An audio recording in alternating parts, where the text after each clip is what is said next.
अहो ऐकलं का? तुमचे आई बाबा आहे ना, दोघेही गावाला गेलेत आणि आपला मुलगा तो पण शाळेच्या सहलीला गेलाय. आज रात्री घरात कोणीच नाहीये, फक्त तुम्ही आणि मी. त्यामुळं आज रात्री कोणीच झोपायचं नाही. काय बात करती? अहो ऐका की, सासू सासरे दोघेही बाहेर गेलेत आणि आपला गोट्या हा सुद्धा शाळेच्या सहलीला बाहेर गेलाय. आज रात्री घरात कोणीच नाहीये.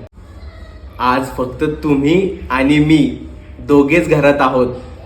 आज रात्री तुम्ही पण झोपायचं नाही आणि मी पण झोपणार नाही. काय?